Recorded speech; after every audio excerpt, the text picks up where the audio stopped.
Welcome again to the Global War Watch Network. Today, we're not just discussing a crisis, we're really witnessing a global artery under siege. And the ripple effects are reaching every corner of our interconnected world. Just this past Saturday, July 6, 2025, a chilling new chapter unfolded with a significant Houthi attack in the Red Sea. The target was the Liberian registered bulk cargo vessel, the Magic Seas. This wasn't a warning shot. Reports confirm the vessel was engulfed by multiple explosive-laden drone boats, rocket-propelled grenades, and intense small arms fire, leaving the ship ablaze. It's a stark, visceral reminder that this single incident isn't isolated. It's part of a much broader, ongoing crisis that is fundamentally reshaping maritime security and sending profound ripples through global trade, affecting economies and lives across continents. And that's precisely our mission with this deep dive, to unpack the intricate layers of this escalating crisis for you.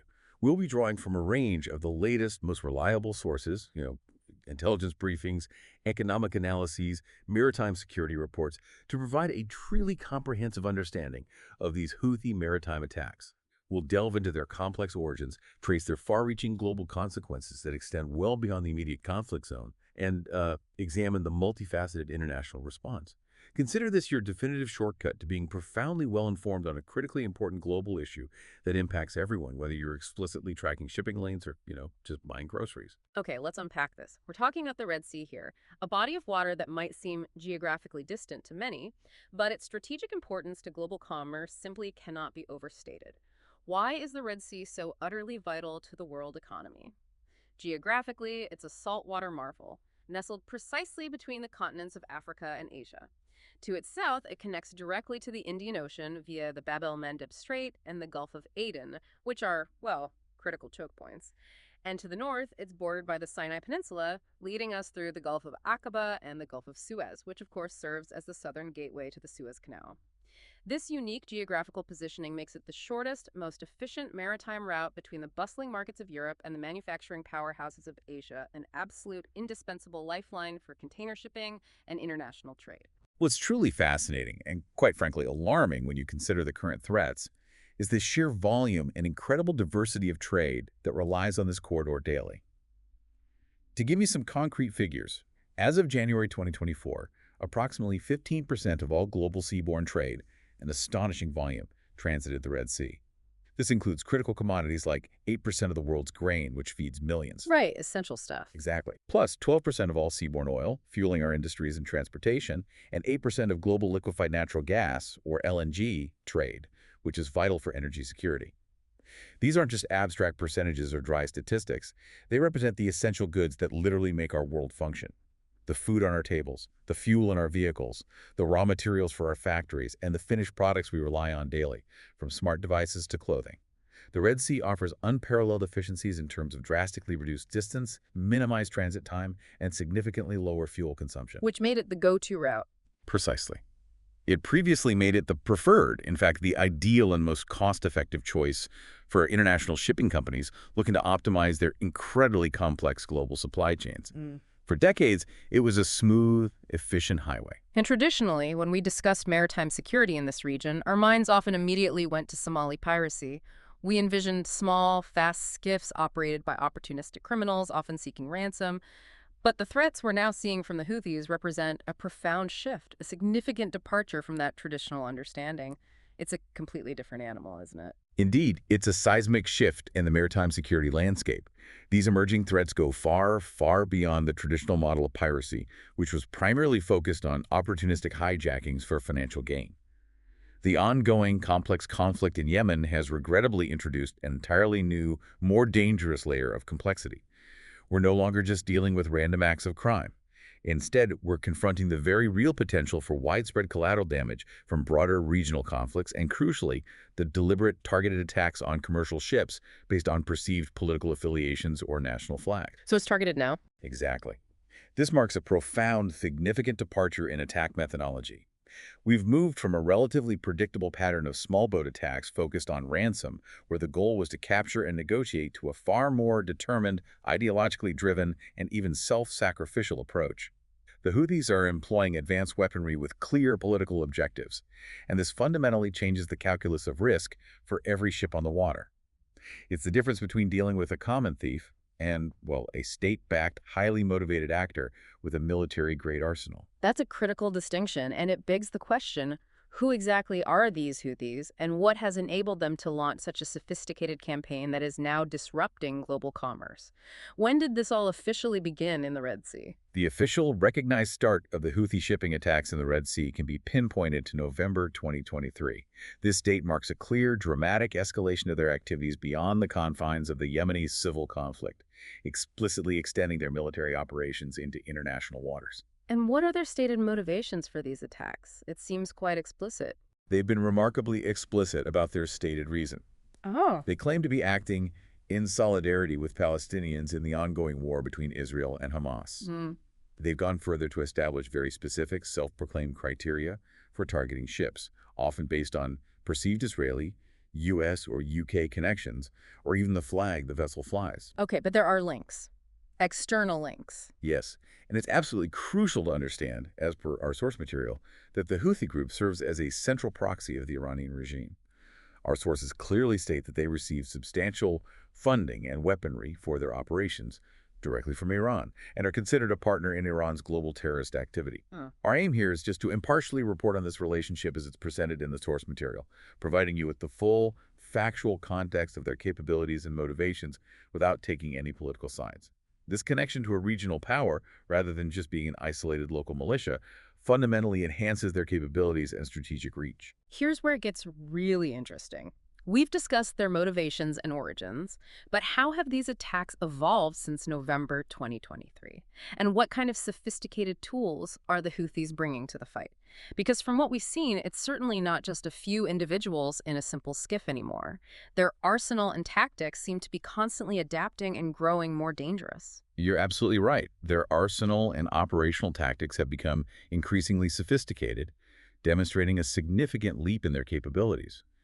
Initially, we might have seen more opportunistic approaches, but now they are clearly executing a deliberate, strategic campaign, employing a diverse array of advanced weapons, many of which are indeed supplied from external sources. Walk us through some of those weapons. What are we seeing them deploy against commercial shipping and naval assets? Certainly, their capabilities are multifaceted. First, and perhaps most concerning due to their range and power, are ballistic missiles.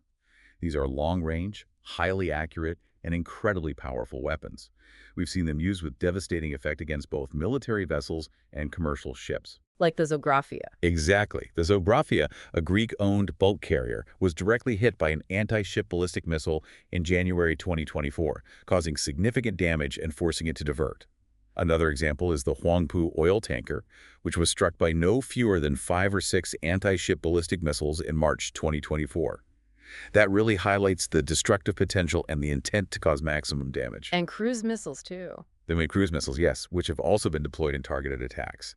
These are often used for precision strikes. Examples include the U.S.-owned Gibraltar Eagle in January 2024, which was struck by a cruise missile, and the Verbena in June 2024. Cruise missiles offer maneuverability and can be harder to detect until they're very close.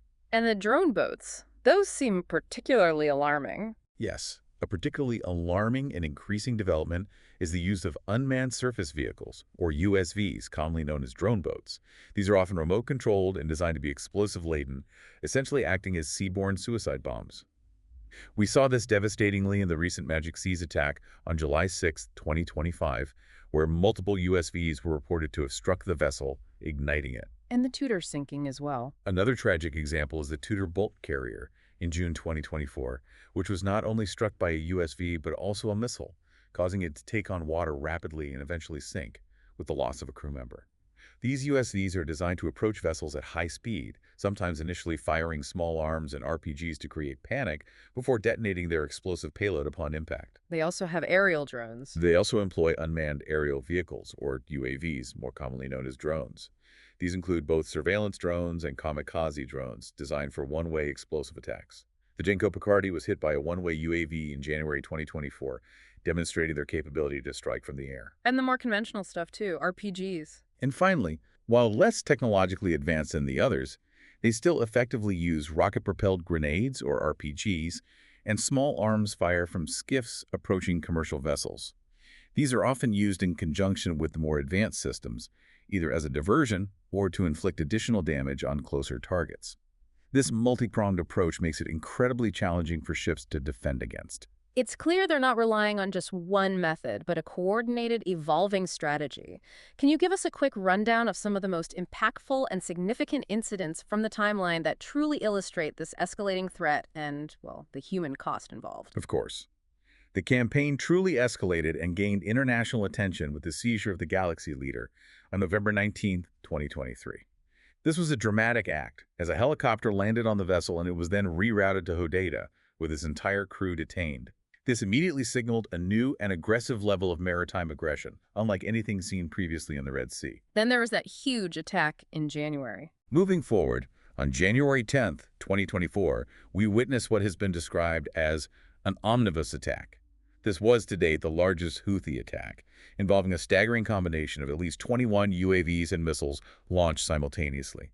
It clearly demonstrated their capability for coordinated large-scale assaults, testing the defenses of naval forces in the region. But the real turning point, tragically, was the True Confidence. Perhaps the most tragic and horrifying turning point, however, was the attack on the True Confidence on March 6, 2024. This incident tragically resulted in 3 fatalities among the mariners on board, marking the first time that seafarers were killed in this campaign. This changed the stakes significantly, transforming a geopolitical standoff into a direct threat to human life for innocent merchant mariners. And then the Tudor sinking. Then, more recently, on June 12, 2024, the Tudor bulk carrier was struck by a USV and a missile, causing critical damage that led to its sinking and the confirmed death of 1 Filipino crew member. This was another devastating reminder of the human toll. And bringing us right up to date, the Magic Seas. And as you highlighted at the top of this deep dive, the Magic Seas attack on July 6, 2025 serves as a very recent, stark example of this ongoing aggression, unequivocally demonstrating that these threats persist and evolve despite international efforts to counter them. What's the overall scale here? How many ships? Overall, the scale of these attacks is significant and growing. Until March 2024 alone, 43 cargo vessels had already been targeted, with 21 of them hit directly.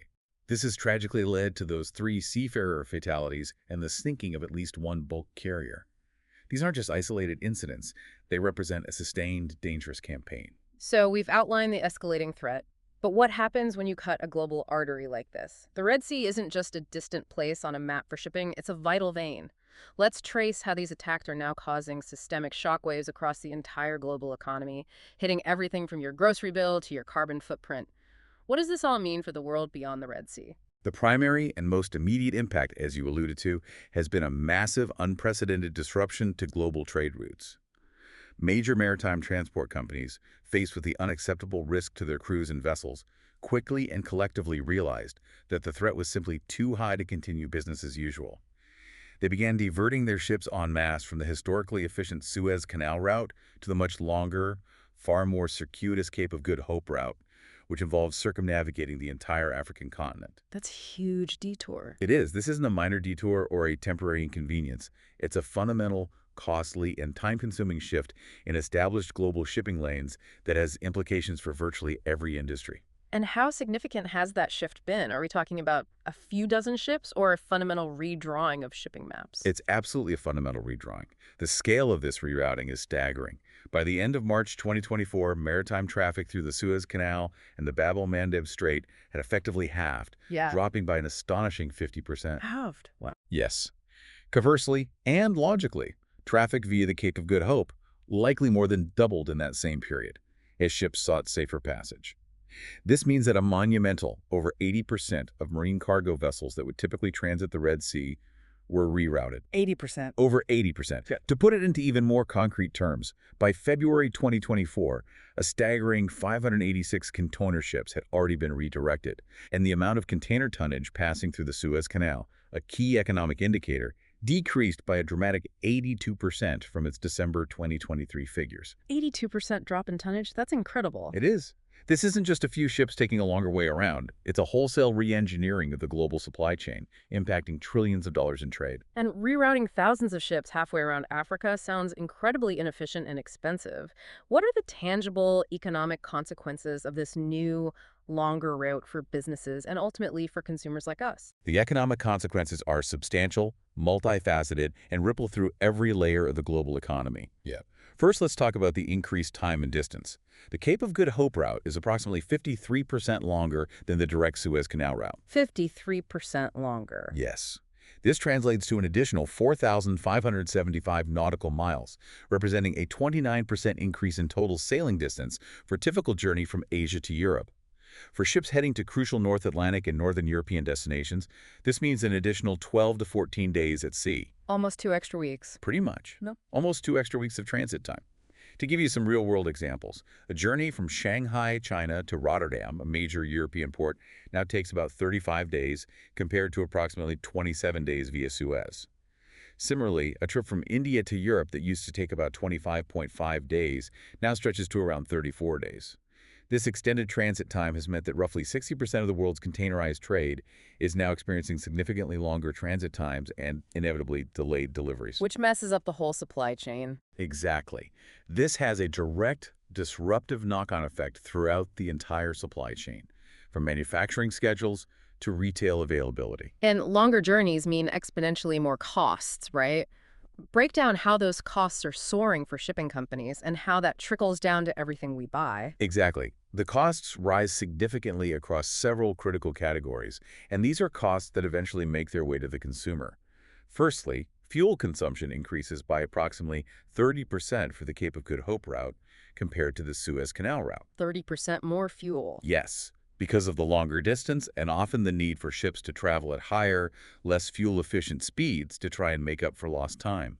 For each individual Asia to Europe round trip, this translates to an additional $1 million in fuel costs alone. $1 million. Just for fuel on one trip. Just in fuel, yes. Beyond fuel, longer journeys naturally lead to significantly higher operational expenses. This includes increased crew wages for extended periods at sea, higher maintenance costs due to more mileage and wear and tear on the vessels, and various other associated operational overheads that accumulate over weeks. Okay, so fuel and ops. What about the shipping rates themselves? Then there's the dramatic surge in freight rates. These have soared to unprecedented levels. To provide some concrete examples from February 2024, the rate for shipping a standard container from China to the U.S. East Coast saw a staggering 193% increase, reaching around $6,589. Wow. Shipping from Asia to Northern Europe experienced an even more dramatic 286% increase, hitting $5,758 per container. Right. And perhaps most starkly, Asia to the Mediterranean saw an astonishing 412% increase, with rates climbing to about $4,697. It's a 100% increase to the Med. It's exactly. The Drewry World Container Index, WCI, a key industry benchmark, vividly illustrates this, showing a rise of 197.8% from August 2023 to August 2024. These additional costs of fuel and operations, initially absorbed by ocean carriers, are of course transferred directly to shippers via these higher rates and the imposition of various additional surcharges. And insurance must be a nightmare. Finally, yes. And adding yet another layer of financial burden, insurance premiums have gone through the roof. War risk insurance premiums for Red Sea transits more than doubled in just a short period, surging from approximately 0.05% of the vessel's value to between 0.75% and 1% in December 2023. By September 2024, some reports indicated these could reach as high as 2% of the vessel's total value for a single transit. 2% of the ship's value for one trip. Potentially, yes. What's particularly noteworthy, and a significant shift in the industry, is that some smaller insurers are now becoming hesitant or are outright refusing to provide work coverage for these routes, which adds another layer of complexity and risk for ship owners trying to secure passage. The overall insight here is that the global economy is now operating with a built-in Red Sea surcharge on virtually every imported good, a hidden tax for geopolitical instability. It's easy to see how these abstract shipping costs impact global trade, but you mentioned this connecting directly to the listener's everyday life. Are we talking about higher prices at the grocery store, for clothing, for virtually everything? How does this hit home for the average person? Absolutely. This is precisely where it hits home for everyone. Rising transport costs cause a cascade of economic disturbances that directly impact consumers. They elevate expenses across the board for businesses, which then, to maintain their profit margins, pass those increased costs onto the consumer in the form of higher prices. This can also lead to a reduction in demand for goods as prices become prohibitive, and conversely, it might decrease the prices manufacturers can fetch in exporting countries due to less competitive shipping options. So it fuels inflation. Yes, it creates a challenging and inflationary cycle for the global economy. Crucially, it exacerbates inflation, meaning the goods you buy, from electronics to clothing, from furniture to your morning coffee, all become more expensive. But perhaps even more dire is its profound impact on food security, especially in developing nations. Countries that are heavily dependent on food imports are particularly vulnerable to these rising shipping costs and delays. Making food more expensive and harder to get. It's exactly. The precarious food security situation in these nations worsens significantly due to rising import costs and the potential for supply chain bottlenecks and shortages. The number of people suffering food insecurity has tragically increased dramatically, from 113 million in 2018 to 282 million in 2023, and these shipping disruptions certainly contribute to that upward trend. While global food prices had seen some decreases prior to this crisis, the ongoing Red Sea crisis is now expected to drive them back up again. And energy prices are caught up in this too. And it's not just consumer goods or food. Energy prices are also heavily affected. Oil tanker transits through the Suez Canal decreased by 23% from November to December 2023, and for vital LPG and LNG carriers, the fall was even sharper, at 65% and 73% respectively. Huge drops for gas carriers. Massive. The longer Cape of Good Hope route adds anywhere from 20 to 45 days to energy deliveries, fundamentally tightening global energy supplies and directly driving up oil prices. For example, the cost of U.S. oil supply to Asian markets increased by over $2 a barrel in January 2023 alone. So higher prices at the pump. Precisely. This translates to higher prices at the pump and increased energy costs for industries and homes worldwide. And what about an often overlooked but incredibly significant consequence of these longer routes and increased sailing speeds? The environmental toll. It seems like this crisis isn't just an economic and security one, but an ecological one too. That's a critical and often underestimated point.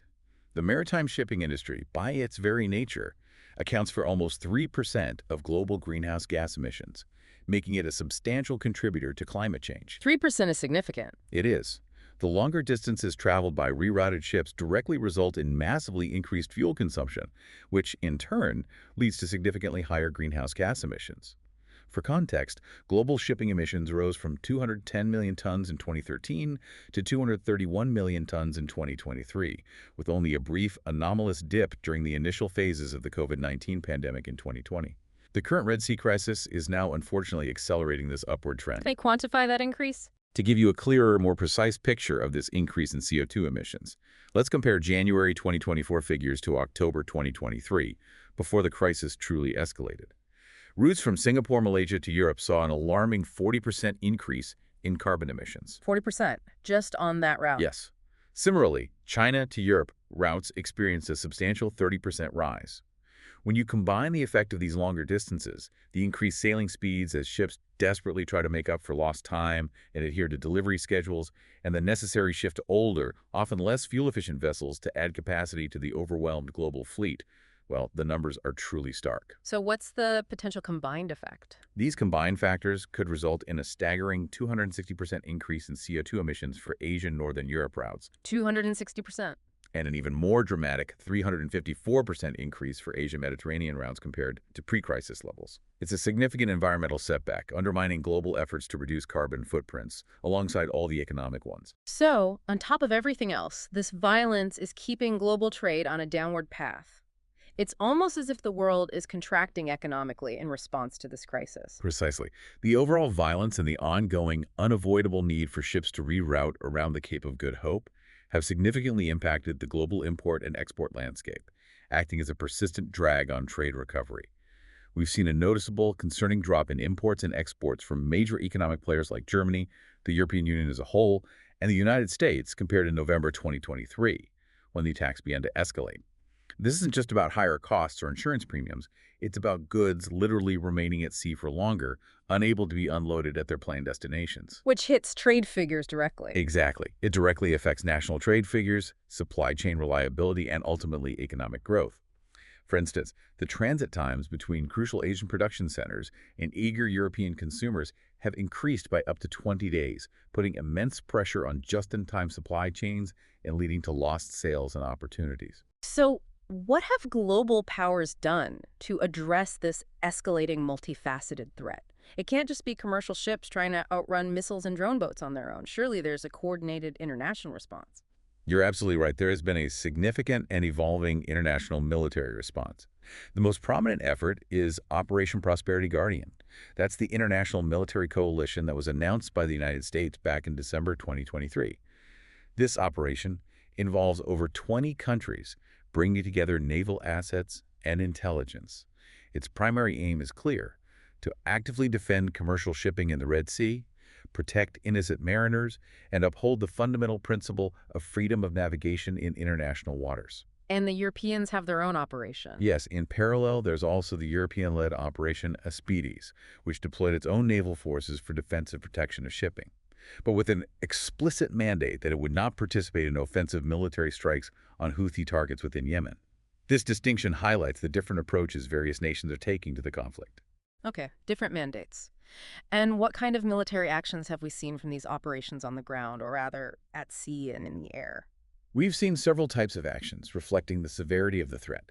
Firstly, there have been joint airstrikes conducted by the United States and the United Kingdom against Houthi targets within Yemen. For instance, in March 2024, airstrikes were intensified significantly, and in February 2024, a fourth major round of joint airstrikes hit 18 distinct targets across 8 different Houthi locations, aiming to degrade their capabilities. Though there were claims of civilian casualties from those. Yes, it's worth noting that the Houthis claim these strikes resulted in civilian casualties, which adds another layer of complexity to the conflict. Secondly, and perhaps most immediately impactful for shipping, are the continuous interception efforts at sea.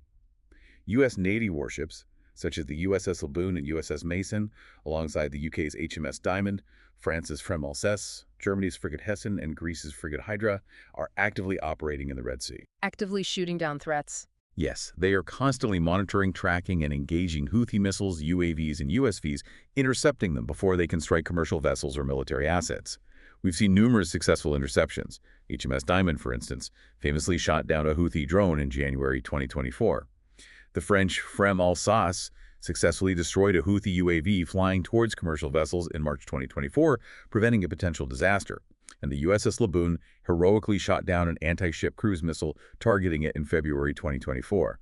These ongoing, high-stakes interceptions are absolutely crucial to mitigating the immediate threat to shipping and maintaining any semblance of security. And the U.S. took other steps, too. Designations. The U.S. has also taken broader diplomatic and economic measures. This includes designating the Houthis as a specially designated global terrorist entity and a foreign terrorist organization under U.S. law. This designation isn't just a label, it's a powerful legal and economic weapon. It means the U.S. can freeze their financial assets globally, impose stringent travel bans on their members, and most crucially, make it incredibly difficult for any entity, including Iran, to provide them with financial or material support without facing severe U.S. sanctions themselves. So it targets their support network. Exactly. This aims to hold the group accountable for its terrorist acts, discourage further Houthi attacks on international shipping, and critically, inhibit Iranian military support to the rebels, thereby aiming to contain Tehran's influence in the region. Beyond the large-scale military response, how are individual ships and companies specifically advised to protect themselves when transiting these incredibly dangerous waters? Is there a practical playbook, a set of guidelines that vessels must follow? Yes, there absolutely is a comprehensive set of guidelines. The primary guidance for commercial shipping in this volatile region is the Interim Guidance on Maritime Security in the Southern Red Sea and Bab al-Mandeb. This is explicitly designed to be read in conjunction with the broader best management practices for protection against Somalia-based piracy, known as BMP4. Which was the old standard. Exactly, which has traditionally been the industry standard for anti-piracy measures. The new interim guidance adapts these practices to the unique, more sophisticated threats posed by the Houthis. And what does that guidance say about the specific threat profile here? How do they classify what ships might encounter? The guidance reiterates a nuanced but critical threat assessment. While direct, deliberate targeting of every single merchant ship by advanced missiles and sea mines is considered unlikely to be universal, the overriding risk of misidentification, collateral damage from broader engagements, or opportunistic targeting remains incredibly high. So even if you're not the target, you could still get hit. Precisely. This means even if a ship isn't the primary intended target of a Houthi attack on a military vessel, it could still be tragically hit if it's in the wrong place at the wrong time. Specifically, regarding waterborne improvised explosive devices, or WBIEDs. Explosive boats. Yes, the guidance explicitly emphasizes that these attacks often involve high-speed skiffs, which might initially use small arms and RPGs to sow confusion, with some of these boats potentially laden with explosives for a devastating impact.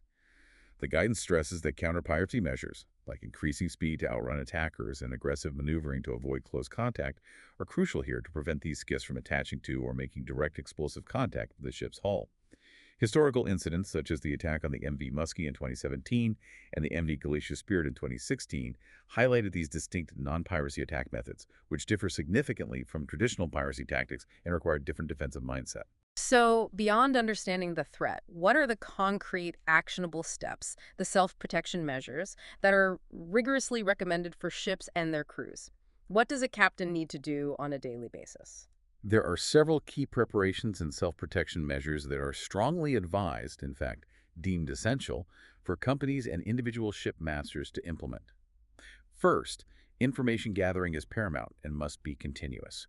Companies and masters are strongly advised to regularly consult military threat assessments from established organizations like the Combined Maritime Forces, CMF, and European Naval Forces, UNVFOR. Getting the latest intel. Exactly. These organizations produce quarterly industry-releasable threat assessments and bulletins, or ICUR-TBs, which are essentially real-time intelligence briefings telling captains exactly where the latest threats are, what new Houthi tactics have emerged, and how best avoid becoming a target. They should also consult their respective flag states for the most current and specific threat levels and guidance applicable to their vessel. And reviewing their own plans. Second, it's absolutely essential to review existing security plans. Given the dynamic nature of the threat, it's critical to update the Ship Security Assessments, SSA, Ship Security Plans, SSP, and Vessel Hardening Plans, VHP.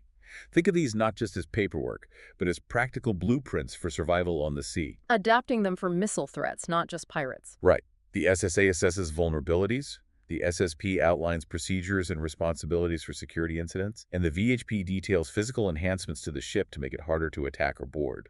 What specifically changes for these plans in a high-threat zone like the Red Sea is a shift from merely deterring pirates to actively defending against sophisticated military-grade weapons requiring enhanced watchkeeping, communication protocols, and physical barriers. And reporting their position is critical. Third, and this is considered absolutely essential for operational awareness and military support, is registration and reporting.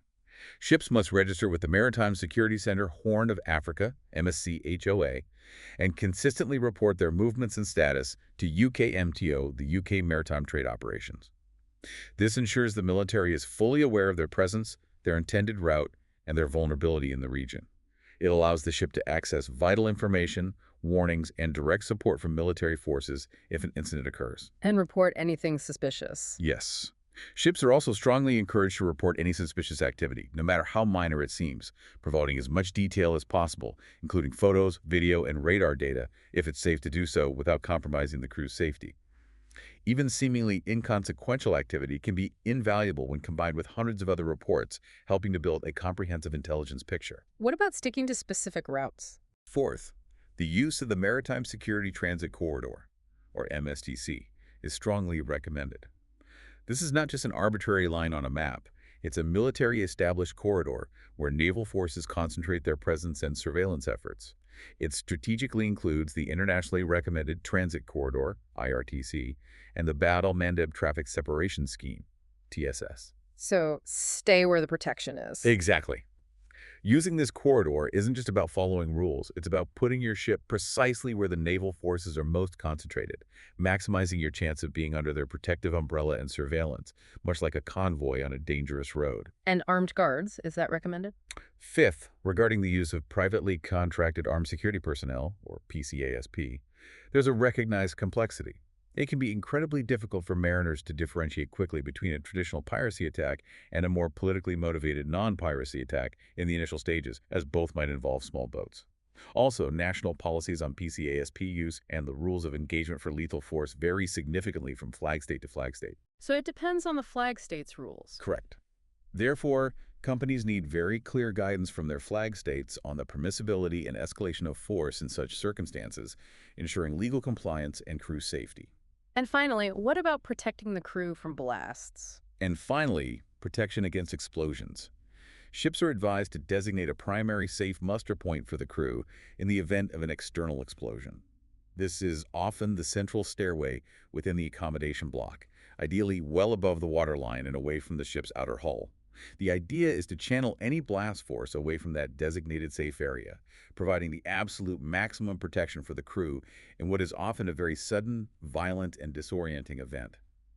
These combined measures are designed to provide layers of defense, from intelligence to physical protection. Despite all these incredible efforts, the military operations, the coalition forces, the sophisticated self-protection measures advised for ships, it feels like the attacks are continuing almost relentlessly. What's the current state, and what does the future outlook appear to be for this vital global waterway? You're absolutely right. The threats are unfortunately persistent and evolving. The very recent July 6, 2025 attack on the Magic Seas, which we began this deep dive with, powerfully underscores this persistence. It leaves an open, critical question hanging in the air. Does this incident signify a renewed, sustained, and perhaps even intensified Houthi campaign after a relative lull, or was it a more isolated, albeit devastating event? Too soon to tell, really. Only time will truly tell, but the immediate impact is undeniable. Beyond these direct attacks on shipping, we're still seeing other significant issues, such as the damage to Red Sea undersea communication cables that occurred in February 2024. Right, the internet cables. Exactly, which obviously has its own profound set of global impacts on internet connectivity and communication infrastructure. And their ongoing missile attacks on Israeli targets far from Yemen, often unconfirmed by Israel but consistently claimed by the Houthis, indicating a broader, entrenched regional instability that extends far beyond the maritime domain. So, looking long term, what are the broader implications of this crisis? And how is the world adapting to what seems to be a new, unpredictable reality in global shipping? What does this mean for our global supply chains moving forward? What's truly fascinating here is how this crisis has brutally exposed the inherent vulnerability of the global supply chain. The consensus from our various sources, based on expert analysis and projections, is that these tensions are likely to persist in 2025 and potentially beyond. So, rerouting is the new normal for now. It seems so. This means that most commercial vessels will, unfortunately, continue to avoid the southern Red Sea and Gulf of Aden, preferring the significantly longer but demonstrably safer routes around the Cape of Good Hope. This isn't a temporary measure. It's becoming the new normal for a substantial and critical portion of global maritime trade, fundamentally reshaping established routes. But are there efforts to adapt, find alternatives? Yes, amidst this disruption, there are ongoing global efforts to minimize the impact and adapt to this new reality. For example, there's significant work on improving and investing in the Eastern Maritime Corridor, EMC. This initiative has the potential to significantly boost trade relations between Russia and India, offering a potentially more secure and expedited route that could cut travel times by up to 16 days. Interesting, a potential Russia-India corridor. Yes, it's seen not just as a temporary workaround, but a more sustainable long-term trade route for certain regions. We're also seeing dedicated efforts to enhance ports and logistics infrastructure in strategic locations.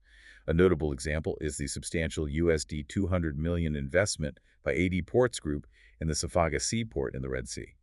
This port is strategically located and aims to become a state-of-the-art facility serving Upper Egypt, attempting to strengthen regional logistics despite the broader instability. And just finding totally different routes. And finally, there's a considerable push for developing truly alternative shipping routes that bypass these volatile areas entirely. This includes exploring and implementing direct shipping options from Asian ports to the U.S. West Coast via the Pacific Ocean. While some of these routes are inherently longer and may involve different logistical challenges, they offer safer alternatives that mitigate the Red Sea risk. So what's the bottom line for the global economy? If we connect this to the bigger picture, the increasing costs of shipping and insurance, along with persistent and unpredictable delays in the delivery of goods, are unfortunately likely to continue to disrupt global value chains for the foreseeable future. This will reduce profit margins for businesses worldwide, from multinational corporations to small local retailers. Countries in Asia, Africa, and Europe are expected to face the most significant and sustained challenges, as they are most heavily reliant on these disrupted trade routes for their economic well-being. Ultimately, the impact on global trade is likely to persist for years, shaping how goods move around the world. This deep dive shows us in stark relief how a seemingly localized conflict can create truly global ripples, affecting everything from your morning coffee to the price of fuel at the pump and even the air we breathe. It makes you wonder, doesn't it, about the inherent fragility of our incredibly interconnected world and how quickly seemingly distant events can land right on our doorstep, transforming our daily lives. We hope this deep dive has given you a clearer, more comprehensive picture of the Red Sea crisis, illuminating its complexities and profound global implications. We encourage you to like this deep dive, share it with others who might find it valuable, subscribe to the Global War Watch Network for more deep dives into critical global topics. And most importantly, put forward your thoughts and questions in the comments section. Your insights and curiosity help us all understand these complex issues better, and we value your contribution to this crucial conversation.